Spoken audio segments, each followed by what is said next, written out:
So my name's David. I live and work in London as a data journalist and information designer. And that's just, like a fancy way of saying that I love data and information, all kinds of data and information, numbers, ideas, words, statistics, and turning that data and information into graphical images that anyone can understand.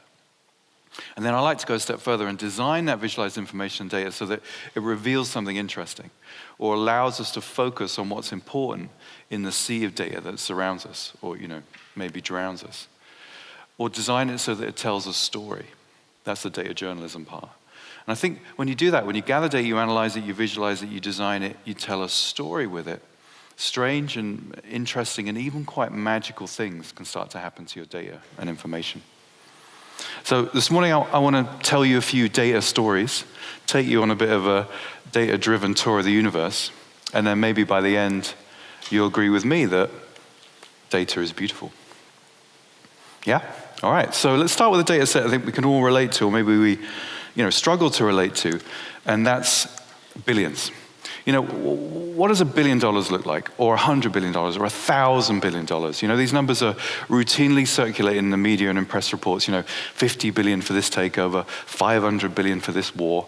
But these numbers are mind-bogglingly huge. They're impossible to relate to in any everyday sense. So frustrated by this, I gather all these numbers from various sources, New York Times, Guardian, and so on, and visualize them in this chart I call the billion-dollar-ogram. So the blocks here are sized according to the amounts, and the colors here represent the motivation behind the money. So like green is revenue, pink is giving money away, and so on. So when you take big abstract data points like these, you visualize them like this, you instantly have a different kind of relationship to them. You can literally see them. But more interestingly, you can start to see patterns and connections and links between numbers that would otherwise be scattered across multiple sources. Numbers you'd never necessarily see together. Let me just highlight some for you. So like on the left here, that pink block on the left, that's the amount given to charity by the American people, incredibly generous people, over $320 billion a year given to charity. And you can contrast that with the amount given in foreign aid by the top industrialized nations of the world, just $170 billion. Let's see what else we got. Okay, so in the middle, this is quite interesting. This is the wealth stack of some of the biggest tech titans of our age. We got Mark Zuckerberg there on $128 billion of personal wealth. We got Bill Gates. Well, I think I can use first names. We got Bill there on around about 140 billion. Jeff on around about 195 billion, and Elon on a staggering $270 billion. And then, just for comparison or context, here's how much it would take to lift 1 billion people out of extreme poverty, $175 billion per year. Now, these numbers, I just want to point out, these wealth numbers, these tech wealth numbers, come from the beginning of 2022. Now, as you know, last couple of years, it's been a terrible time for everyone. Inflation, cost of living, rising costs of everything, turmoil in the markets. And you might be surprised and even, maybe saddened to realize that actually it's billionaires that have been the biggest losers of the last couple of years. This is how much billionaires have lost in the last years. Across the horizontal there, we've got the sheer amount of billions they've lost. And on the vertical, we've got the percentage of personal wealth lost. And you can see Elon there lost around about $150 billion in the last couple of years. Jeff and Mark around about 70 billion. But it's Mackenzie Scott that has lost the most as a percentage of her wealth. Now, Mackenzie Scott, if you don't know, is Jeff Bezos' ex-wife. And she's lost this much money because she's given it all to charity, basically. Now, a lot of Elon's woes are probably to do with his $44 billion acquisition of Twitter, or X, or whatever we're supposed to call it now, right?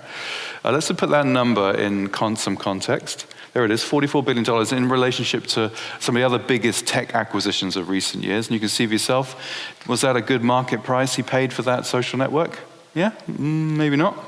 Although the big standout for me was what an incredible bargain Instagram and YouTube were at around about $1 billion a piece back in the day. Tumblr, maybe not so much. So maybe you can start to see, like, when you're telling stories with data, when you're trying to make data come alive in the story form, it's really about those contrasts and those comparisons, putting things into context. And often with data storytelling or using data to tell a story, the story doesn't reside in the data points themselves.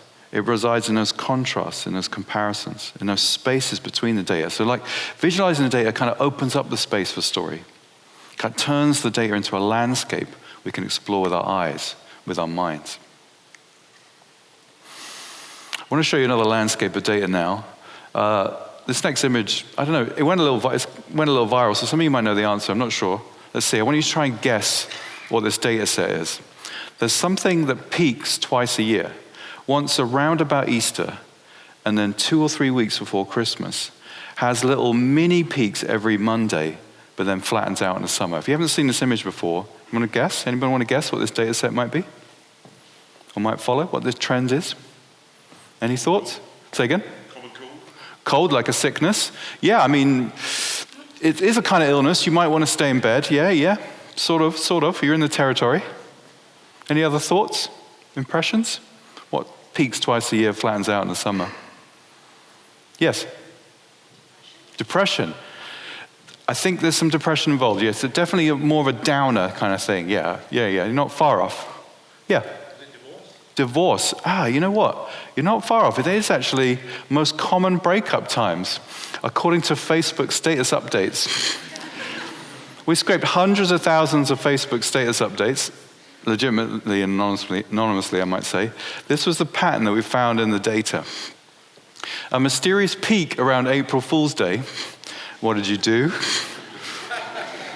Mondays, we think people come out of bad, conflictual weekends on the Mondays, update their statuses with the bad news. Summer, well, you want to be young, free, and single for the summer, right? A little clear out there. And the lowest day of the year, of course, Christmas Day. Who would do that? Well, somebody would, because the data is not actually zero, right? Yeah, Merry Christmas. So you're generating so much data now, every hour, every second, every millisecond, Facebook, Twitter, company data, personal data. It can feel like we're drowning in data. You know, there's all these metaphors like big data, the data lake. It can feel like we're drowning. But one way to respond to it is have the right kind of question. And that's the sort of journalistic impulse. What do you want to ask of the data? And then if you're lucky or the question's sharp enough, you know, a story, an infographic, a visualization, a pattern, it's like almost like a flower that can bloom from the soil. Bloom from the soil of data. So a lot of the work that I do and a lot of the images you've seen today, I began with questions as a sort of way of, a sort of thread to lead me through the data and see what the data said or how it answered. So recently I was curious about this. I started with a question like this. Do horoscopes all just say the same thing? I mean, I don't know much about horoscopes, but that's the rumor, you know, just kind of cut and paste. So here I scoped about 80,000 horoscopes and did a word frequency analysis to find out what are the most common words across the star signs. And visualize them here in this chart, so you can see for yourself. Do they kind of say the same thing? Although the red words here are strongly unique for each star sign, statistically speaking. So Taurians, do we have any Taurians in the room today? Any Taurians? Yeah, few hands going up, yeah? About 8% of you, I would say. Let's have a look. You are open, but you worry a lot, but you have nice eyes. So can't see if that's true, but maybe it is. What else? Virgos. Any Virgos here at all? Oh, yeah. Oh, well, lots of hands going up. Let's have a look. Virgos, you're totally perfect. You knew that, right? So I visualized this and I thought, wait a second, I go a step further. I've got the most common words across all star signs. What if I took the most common words of those? I could create a single prediction that would apply to every single star sign every single day of the year, like a meta prediction, right? So here it is, made up of the most common words across all of them. Whatever the situation or secret moment, enjoy everything a lot. Family and friends matter. Keep making love. Yeah? The word is life, fun, and energy may be hard or easy, but just change your mind and a better mood comes along. There you go. You'd never read a horoscope again. If you do at all, right? So, you know, this is like a fun little side project. I was just playing around with this data. But, you know, in the process of play, I learned how to do scraping, which is like automating the gathering of data online. I learned how to do word frequency analysis. I visualized the chart. I did the further analysis. So I picked up a load of data skills in the process of play that I can now use in more serious work or commercial jobs or whatever. So playing with data and visualization is a great way to learn how to handle it. You know, because data is kind of serious and we're not supposed to mess with it, but playing with it in a creative way can kind of teach yourself new skills. You get more confident with it. And when you're confident with data, that radiates out to your teams, your clients, your customers, your collaborators. So that's what I love doing, just playing with the data, see what happens, see where it takes you. So starting with the question is often my main approach. But often, right, so you start with a question, but then you already know the answer. Like, you don't have to go on a vast data quest. You don't need to study all the data. You've got a simple question, obvious answer. But sometimes even those questions can have a different kind of answer if you look at them through the lens of data and visualization. I'm going to give you an example of this now. I want to flag up that the next section I'm going to talk about military budgets, and it's going to touch a little bit upon war and these kinds of issues. So I had this simple question, and I think it has an obvious answer, but what do you think? Who has the world's largest military budget, would you say? What would be your gut response? US? Yeah? Yeah, USA? Yeah? Maybe China? Yeah? Good guesses? Yeah? Let's have a look. There it is. Yeah, it is the USA. $800 billion a year spent on its military. Incredible amount of money. And here are the other of the world's largest military budgets for comparison. That number's huge. I mean, it could easily contain those 10 other military budgets inside itself. And then that's what the rest of the world spends on its military in its entirety. That number is huge. And when you see that red number, you might literally see red, because it might chime with the political view you have of the States. You know, it's out to police the world, it's got a military-industrial complex, and so on. But is it true that America has the world's largest military budget? Because you have to take into account America is an enormously, disproportionately wealthy country. Its economy is huge. It could easily contain two of the other biggest economies inside itself. These are the combined GDPs of the states. So its military budget is bound to be massively, disproportionately huge, right? So to be truer, to be fairer, we need to modify the question. We need to ask a slightly different question. Who spends the most in the military as a percentage of GDP? As a percentage of their output? Now, you couldn't guess that. You need to look at the numbers to be able to answer that question. And when you do, a different picture arises. These other countries swing into view. We couldn't see them because we were like fixated on that headline figure. And the USA is actually 19th in the world by this measure. The UK is 40th in the world by this measure. So we live in a connected world now. We can no longer take a single data point and claim truth. We have to connect it up to other numbers to get a richer, truer, more sort of multifaceted view of the world. You can do a similar thing with armies. Like, who is the biggest army in the world, would you say? What would be your guess? Gut response. Army? Russia? Yeah, maybe Russia. Yeah. China? I heard as well. Yeah. Yeah, good guesses. Let's have a look. There it is, China, 2.3 million strong. Russia's there too. But again, same problem. China has this massively disproportionately huge population, right? So we need, again, this question doesn't kind of make sense. We need to modify the question. Who has the biggest army as a percentage of the population? Again, we can't guess it. Look at the numbers. Again, different countries pop into view. This shuffles around. But look at this. China plummets to 127th in the world. It actually has a tiny army for its size. So that's one of the things I love about data. You can kind of treat, like I said, it's like soil, it's like a material. You can gather it up, grind it up, make a lens to see the world in a richer, truer, more multifaceted kind of way. And a lot of topics and a lot of questions have these kind of, not very simple answers. It's a very complex landscape out there. So just a few examples of what I love doing, just making things beautiful in the sense of making them clear, making them understandable, and also, making them visibly beautiful as well, in a sense, nicely designed. Because that's helpful because it can draw audiences in, or it can open up and make things more approachable. Like, for instance, I'm a little bit of a geek, I think it's fair to say, and I'm really into astronomy and cosmology, but I'm frustrated by this. This is typically how the heavens are depicted, which is fine. This is exactly how it looks. But the way this is depicted disguises incredible flora and fauna that exists in the heavens, like blazars, quasars, molecular clouds, black holes, these all exotic objects. So I went through and I decided to categorize each one and give each one a symbol. So here we are, these are all symbols of these. And then I challenged myself to describe each one in like 4 or 5 lines or less. And this gave me a visual vocabulary that I could then project back onto the heavens. So here is the northern and southern hemisphere in this visual vocabulary, and you start to be able to see the way more variety and the exotic nature of the sky. So much beauty and variety and interesting objects there. And it means I can do things like this. I can visualize the composition of the Milky Way. This is our galaxy in this language. And our galaxy is full of red dwarf stars because it's an incredibly ancient galaxy. It was born or started to be formed just 100 million years after the Big Bang. So it's 13.6 billion years old. And there's our nearest neighbor, the Andromeda Galaxy. It's much bigger, but much younger. It's 9 billion years old. So the stars are hotter. They burn blue instead of red. Now, cosmology and astronomy may not be topics you're interested in, but by visualizing it in this way, it acts as a kind of front end onto that sort of technical or dry or scientific subject. So the visualization is like a portal or a looking glass into a topic you might otherwise be not interested in or pass by or find boring. So using visualization to kind of enliven and open up topics, it's a really nice way of implementing it. And because this is attractive because it's been coded into this visual language, which seems more appealing and intuitive and memorable and human. And I wonder if there isn't something cognitive about that. Our eyes are exquisitely sensitive to variation in color, pattern, and shape. That's the language of the eye. We're pattern hunters. A huge amount of neurons in our brain are just dedicated to the visual system.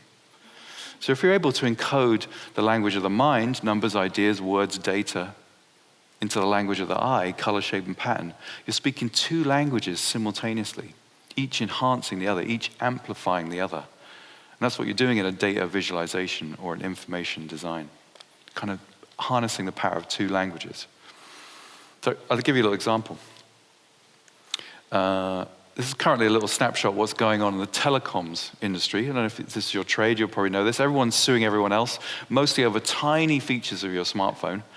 For example, Samsung 2 years ago lost the slide to unlock court case against Apple. Now have to pay Apple $400 million to use slide to unlock across all their devices. So let me explain what's going on in this image. Size of blocks is yearly revenue. Red blocks have decreasing or near decreasing revenue year on year. Black companies have increasing revenue year on year. The arrows indicate court cases. Solid arrows are active. Dotted arrows are resolved. And then the speech bubbles are why each company is suing the other, like I said, over tiny features of your smartphone. Now, there's a lot going on here, and I can take away those speech bubbles, and we drop down to just the sort of relationships. Still got some logos there, take away the logos. And now we're just on the language of the eye layer, just on the visual layer. And on this level, your eye is exquisitely placed to answer two questions. Is there a relationship between decreasing revenue and legal activity? Is there a relationship between size of company and legal activity? Now, that's not necessarily something you could see straight away in a spreadsheet, but you see it here quite quickly. Layer on logos, layer on story. And suddenly you've got an image that's got multiple layers to it. It's got a sort of depth. It's almost like 2.5D. And if you've designed it well, that is, you've harmonized the visual elements so they don't collide with each other, you can take it in a bunch of ways. So you can examine the relationships, see the overall pattern, zoom in and get the stories. So maybe, I don't know, maybe you're hearing from the language I'm using. One way of thinking about visualization is it's like a new kind of camera. It's like taking a photo of your data. And as a data journalist, I actually feel closer to being a photojournalist than I do to being a written print journalist. Because I find myself thinking compositionally. Is this a wide shot? Is this a zoom? What's in the foreground? What's in the background? What's in focus? What's out of focus? So that's one way of thinking when you're approaching this. What kind of shot do you want to take of the data? Like, for example, I might want to take a satellite photo of the data. I've got some global data here. Maybe I want to be up in 10,000 feet looking at it from above. Now, this is, again, quite interesting. This is some quite boring data. Sorry, a lot of data is quite boring. This came from the UN. These are the biggest, I'm going to give you a little tour, alternative world tour here. The biggest drug-using countries of the world, or biggest mind-altering drug-using countries of the world. And this is relative to population size, so per capita. So these are the biggest cocaine-using countries of the world, just a little snapshot. Top 8 for each drug, cocaine-using countries. Then we have the biggest cannabis-using countries. Just a different snapshot there. Although you are going to see a lot of Australia in this sequence. A lot of Australia, yeah. Any Australians here today? No, never get up this early. Then we have the biggest ecstasy-using countries. Although, there are a lot of Spain and the UK in this too, I have to say. ecstasy-using countries. Then we have amphetamine, or speed users, as you could say. A bit more of an easterly pattern there. And then we have opiates, so like heroin and so on. We hear a lot about the US opiate crisis, but these countries have higher users relative to population. Then we have nicotine, or the smokers, higher smoking countries. And then finally, we got the drunks. There they are. Oh, maybe this will be you guys later. So, yeah, sometimes I think one thing to point out about this is you don't have to show all the data. Like, I think that's a trap we fall into when you've got a lot of data. You've got to show all of it. I could have shown you all the data for all the countries, but it would have disguised a lot of the movement and the pattern and the rhythm in this data. So seeing things from above, can tell a kind of story. Or, this camera is also great. It's a data-viz camera. You can also kind of zoom in. So you can crash zoom to a few numbers or a bunch of statistics that might reveal something interesting about the world or a topic or an area. For instance, recently I've been researching clean energy, which is, it's a very heartening topic. There's lots of amazing stats coming out of the clean energy movement, particularly around solar power. The potential solar power is amazing. We could, globally, generate around about 401 million megawatt hours per year of electricity. What does that mean? Well, here's the entirety of humanity's electricity use, 63 million megawatt hours. And here's how much of that potential we're currently harvesting or tapping, just 0.5%. It's a literal rays of hope. This is incredibly transformative tech. Very heartening. And these little zooms, they were the basis of a project I did called Beautiful News. This is during the pandemic, where we took this kind of data and visualized a chart every day for a year, surfacing and visualizing some of the amazing and progressive and positive things that are happening in the world that you can't always see when you're fixated on the negativity of the news. And the news tends to amplify and emphasize the tragic, the violent, the terrible, the conflictual, the horrible, and at the expense of showing things that are actually improving slowly, gradually in the background, maybe not as newsworthy in that sense, but actually things are upticking in a really remarkable way around the world. So just to get a balanced information diet, it's nice to be able to see these things, I think. Let me just show you a few of my favorites from that project. I think this is one of humanity's greatest achievements. We've been to the moon, we've developed all kinds of tech, but this is one of the most striking things. 200 years ago, nearly one in two children died before the age of 5. If you can imagine the impact that had on society, on families, on mothers, it's staggering. And look at, through medical tech and improvement in life quality and infrastructure, we've brought that number down. It's an amazing achievement. That little spike in the middle, by the way, that was the outbreak of the Spanish flu in 1918.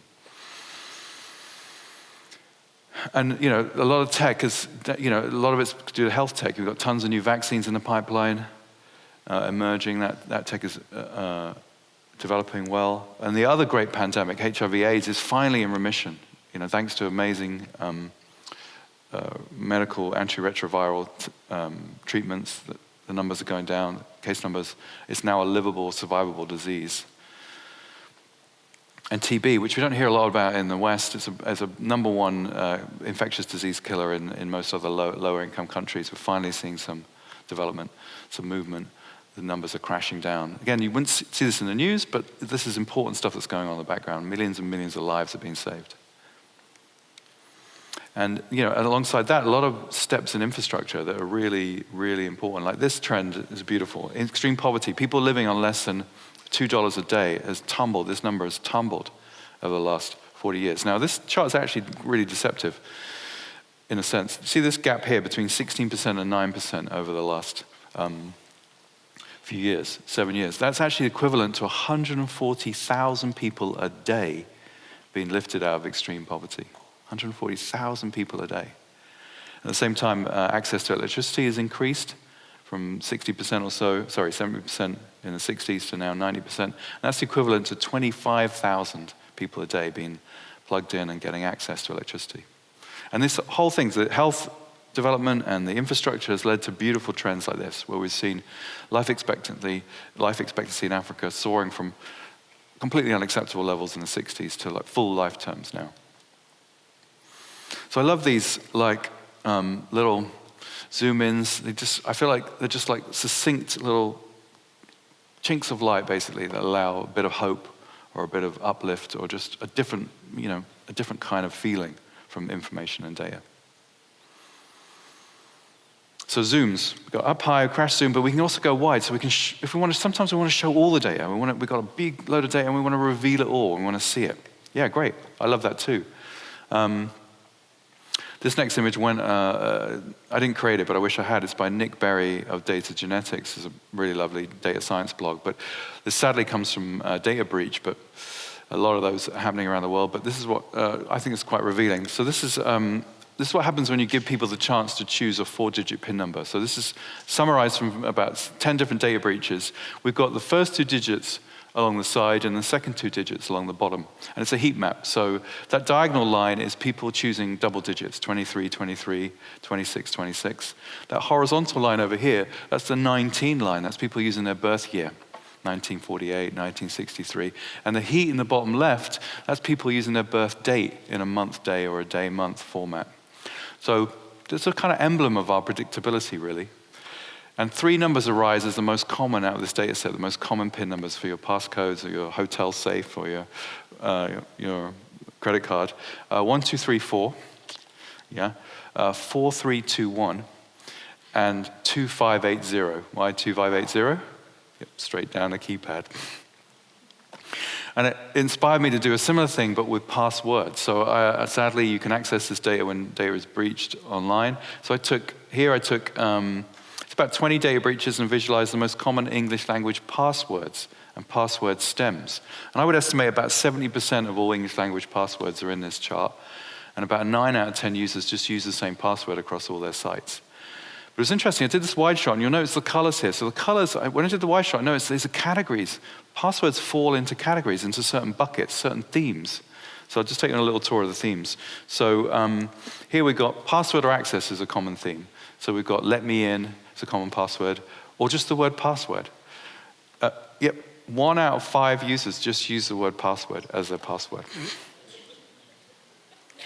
Or alphanumeric, QWERTY, A, B, C, and so on. Get this, 1 out of 10 users either use 1, 2, 3, 4, 5, 6, 7 password, or the admittedly higher security 1, 2, 3, 4, 5, 6, 7, 8 as their password, basically.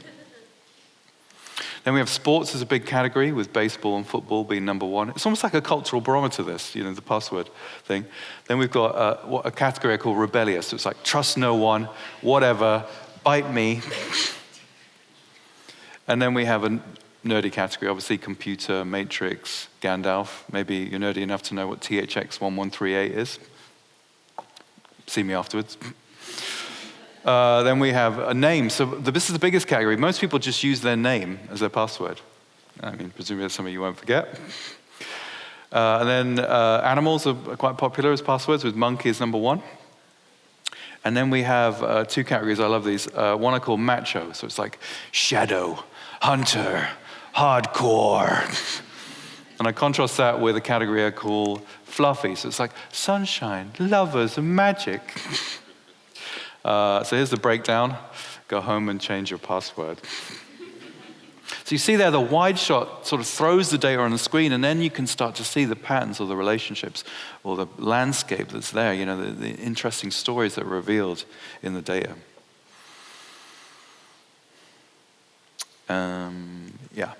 And I use the wide shot a lot on the science visualizations that I do. So I'm really into science and health and evidence and all that sort of stuff, the good stuff. And what was it, like 5 or 6 years ago, I went on this massive health kick. I decided I wanted to live to 150 years old by taking loads of supplements, like goji berries, vitamin D, vitamin C, and so on. But of course, every day the evidence is just wildly fluctuates. One day vitamin C is good for you, the next day too much of it causes cancer, and so on. So frustrated by this, I gathered all the evidence for all nutritional supplements, and I visualized them in this chart I call a balloon race. So the higher up the chart here, the more evidence there is for a given supplement. And the size of the bubble here is like popularity, like a simple Google index. And we're talking clinical grade evidence here, so large human placebo-controlled trials, no animal studies, no cell studies, like clinical grade. And we looked at about 3,500 studies over the years. So I think given me the authority to draw a line in the diagram, the worth it line there, and say, okay, these supplements are perhaps worth taking, but only for the conditions listed in the bubbles. There are no universal panaceas here. And these supplements are perhaps not worth taking because the evidence is conflicting to non-existent. And around, I don't know, actually I do know, 78% of all supplements sit below this line in a $60 billion global industry. So I'm having a little trouble presenting this to you. It doesn't quite fit on a slide. In fact, it just occupies 2 pages of one of my books. But that points to another power of visualization. You know, there's a huge amount of data and information in this chart that's been squeezed down to just 2 pages of a book. So visualization is like the MP3 of knowledge. It's a way of compressing data into a small space. And because I've read all the studies and I process all the data, you don't have to. So the act of taking in this information becomes sort of effortless. It's like looking at a painting or a photograph. The data becomes sort of delicious, you know, delectable, delightful to take in. And with this image and with every other image I've released and in my books, there's a companion data set. So I release it on a Google Doc so you can check it and explore it, and often there's extra data there as well. But it means I can use the data as a platform and build interactive front ends and tools on top of the data. And that's when it gets really exciting, because you can start to make the data really come alive and start to allow people to play with it and explore it on their own. So here's a few little interactives I've done, just to give you an example. So this is an interactive version of that snake oil chart you just saw, and it spawns itself from that data sheet. So whenever any data comes out or a new study, I can just add a row in the sheet and it ripples online. And because it's interactive, the questions can be interactive too, so the user can ask questions. Is there anything effective for diabetes or cancer and so on? Roll over a bubble, you, get more info, click on a bubble, you're taken to the study. Use a similar approach for data breaches. As we saw, they're useful for creating some studies, but mostly terrible in every other situation. These are some of the biggest ones of recent years. And here you can filter by sector. So you can start finding stories in the data by applying the filters. If you apply health, for example, you see a story emerges.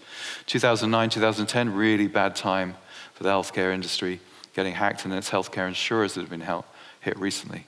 So stories lurk in the data, and you give a front end of your data, then your customer, your client, your teams can kind of swim through the data and make their own discoveries. So it enhances the lens. You can point at anything. I love it. Like, for example, I'm a film lover, but I hate being conned. So here's a scene-by-scene, beat-by-beat analysis of some of the biggest based-on-a-true story movies of recent years. Excuse me. Green scenes here are true, and red scenes are false, and the in-between colors are true-ish or false-ish, depending on the pedantry setting. There's a pedantry control at the top there. Right now it's set to relax, it's just movies, or we can tighten it up to like the absolute truth only. We can use this to find out what has been the most false true story to come out of Hollywood in recent years. Let's have a look. Oh, The Imitation Game. Seen that movie? Yeah, I mean, it's a lovely movie, but it's basically made up from start to finish. It's a travesty of the historic record. And for each movie, you can drill down, roll over each beat or scene, see what the movie said, see what the truth was. It's all double source wherever possible. Yeah, it was a long weekend, that one. But it's worth it, because you pour in the research, you pour in the love, you pour in the design, you create something that it becomes alive. It lives online for years. That snake oil chart has been online for like 7 years. We just update it every 6 months. So you create a living piece of data with that interactive story, question, all sort of interleaving into one. Yeah, so I wanted to share with you just some of the things I love about working in this medium. It seems so powerful, and it's really great for story. I know a lot of you are interested in story and want to tell stories. So it's really powerful for that. And a lot of data I've been sharing with you is obviously more on the quantitative side of data, numbers, databases, spreadsheets, and so on. But you could also use visualization to explore more qualitative data. So that'd be like sentiment and relationships and categorical data, more sort of human, fuzzy kind of data that comes along. So an example of that might be this. I plucked this from one of my books. This is a visualization of the left and right political spectrum. And this image is a concept map. So it shows how ideas percolate down from government into society and culture, into individual families and individual minds and background in a cycle. And like the billions, through contrast and comparison, it's interesting to tease out the differences, subtle or not so subtle, between each side. I think that's helpful, particularly in this domain, in the political domain, where if we don't really understand where the other side is coming from, we tend to fill it with our biases, our caricatures, our projections. So it can be helpful to see the details, see what they stand for, as it were. Like, for example, on the left, the trade is there's more focus on fair trade, okay? On the right, it's more about free trade. All right?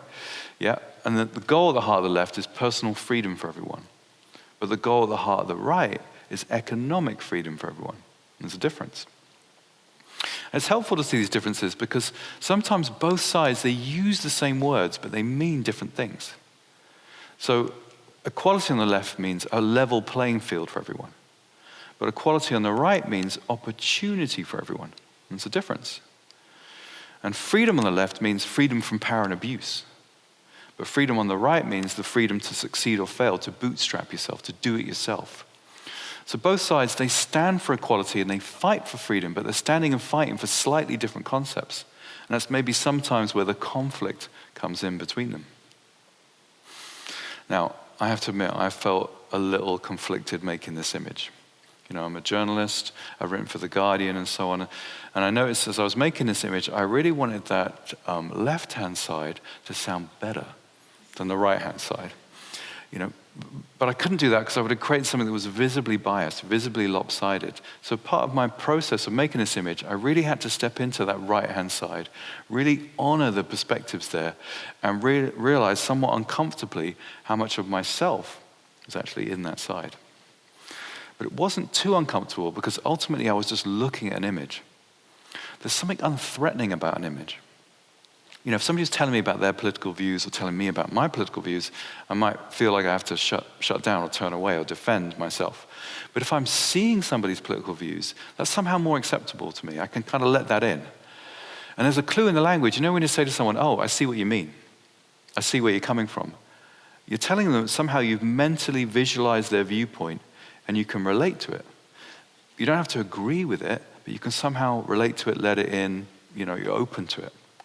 So, maybe there's a role in what feels like these more divided and polarized times for a visualization to help us to see where people are coming from or see what they think. So, I just want to wrap up now and just talk about visualization, which I really see as a kind of language. I really felt like I've learned a language here, and like all the charts and graphs and the ways you can depict data and information, they're like the words of this language. And you already speak this language. You see and speak these words every day probably. But what's happening in visualization is like the vocabulary is expanded. There's a lot more words to play with. And on top of that is the modern need and demand in communication and social and everywhere for things to be kind of visually beautiful in the sense of attractive and clean and well-designed. That amplifies the signal. It makes people want to pay attention and share and spread and so on. I think when you get a visualization right, when you combine all the elements of design and the question and the data, there's a kind of popping feeling in the mind. There's a feeling that you can see something you couldn't see before. It kind of supports your brain, your mind to be able to see and navigate in this information age. So just a little example to end on. So a few years ago, I was reading a book by a New York academic called Clay Shirky. He writes about internet ethics and issues. And he wrote a book called Cognitive Surplus, which is about how there are loads of people around the world sitting at desk jobs, bored, just waiting to be harnessed to be involved in humanitarian or creative projects online. And in the book, there was a real standout statistic that really struck me. 200 billion hours spent watching TV by US adults, contrasted with 100 million person hours it took to create something as awesome as Wikipedia, just as a kind of emblem of our potential. Now, what's interesting about this for me is I always often sketch my images before I create them, and here was my sketch. As you can see, I was way out with my mental scaling of 100 million. It's a real sort of headline figure. It sounds like a lot, it is a lot, but relatively speaking, it might not be that much. So I thought, I wonder if that's exploited. Interesting. So I had a look around, and I found this. Before he left office, President Obama, if you recall President Obama, he announced the federal budget of the United States, which is not dissimilar to the federal budget today. The amount of money needed to run the government apparatus of America, $3,500 billion. That's literally the GDP of Germany, to run the government apparatus. But he said, it's a time of austerity, so I'm going to cut 100 million. Everyone's like, oh, 100 million cut. Yeah, good, that sounds right. So let's just do that visually, shall we? Let's take $3,500 billion, and in your mind, scale up 100 million relative to that. Just kind of like, how big does it seem to you? Yeah, you got it in your mind? Let's take a look. See how close you are. 100 billion, let's take a look. There it is. Were you close? Get that? So to be able to see that, to be supported, to be able to see something like that, that to me is beautiful. Thank you, everybody.